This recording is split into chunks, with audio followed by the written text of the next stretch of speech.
What's going on, guys? This is Empty Box, and today we're going to be taking a look at the new and improved Ford GT, and my god, is it improved, as well as Interlagos, as you can probably figure out by the fact there's a giant sign saying Sao Paulo, so that means we're definitely at Interlagos here, and we're talking about racing. Ford GT on the inside, not changed at all.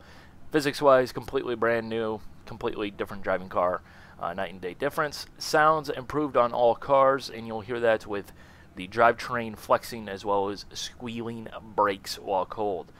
So let's take a look at those sounds. Listen.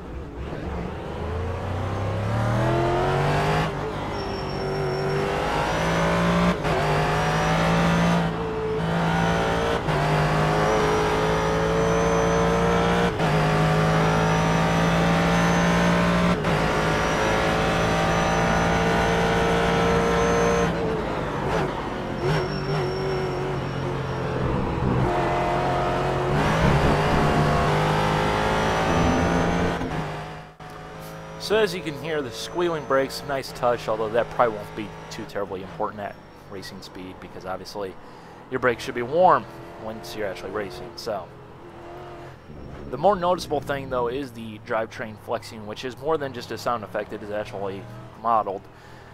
Every last little detail counts when you're going for as much realism as possible. And it definitely makes things sound much more dynamic when you shift. Which is definitely a nice improvement. Again, it's not necessarily a sound update per se, but it ends up affecting the sounds. There was a sound update applied though, and they're going to be doing things in a different manner going forward, as I understand it, for their sounds. The one car that was updated was the V8 Supercar, which I'll put a clip of that in at the very end. It sounds absolutely amazing. One of the best sounding cars I've ever heard in any game, anywhere. It sounds amazing, quite frankly. And they will be doing things that way going forward. They're going to be updating a couple of cars. Myself, I'm particularly excited to hear what the C6R will sound like with that updated model, because it's a sound that nobody's quite gotten right yet. It's very tricky. So, on the other front, the physics front, cars have had an update. Every car with the new tire model, which is, I believe, every car except for the Sprint car and the Silver Crown, because they work better on the old tire model anyways.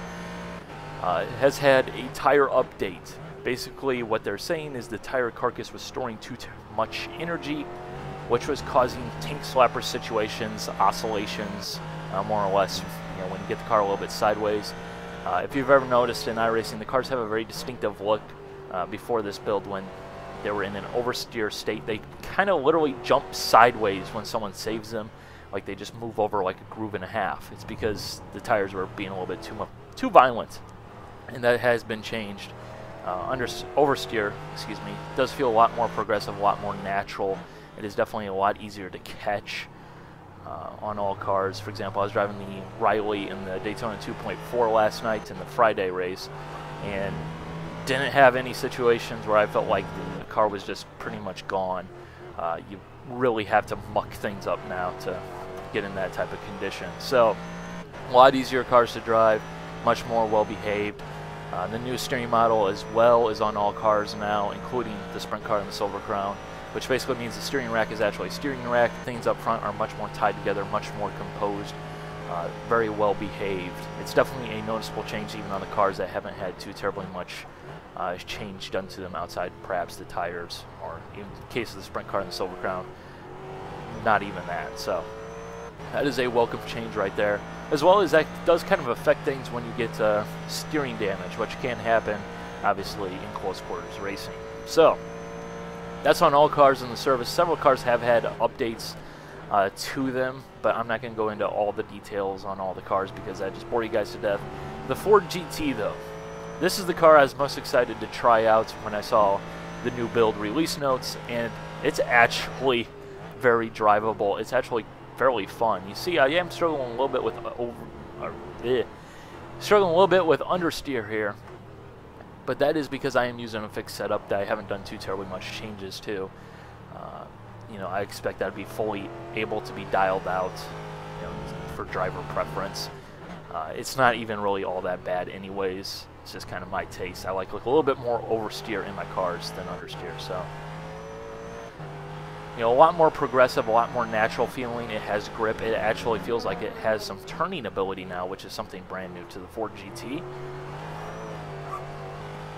There you go again, lighten up the rears and still surviving. None of that crazy spinning out at low speed stuff. That does still exist on all the cars, but it's not nearly as bad thanks to that tire update. You know, usually it's because you just quite simply didn't counter steer early enough, which is easy to do when your car is at low speed. But the Ford GT is completely new. It is definitely about 3,000% better. Hopefully this will get more Ford GT drivers into the mixed class races. You know, myself, I'm not planning on driving the Ford GT because I'll probably be driving the C6R in the Prototype GT series, but more slower traffic is always better. You know, more diversity on the grid is definitely an improvement and always will be an improvement. So I'm going to finish up this lap and then I'll show you some stuff with the V8 supercar. I'll let you guys listen to that because it does sound 3,000% more awesome. And yeah, so bye.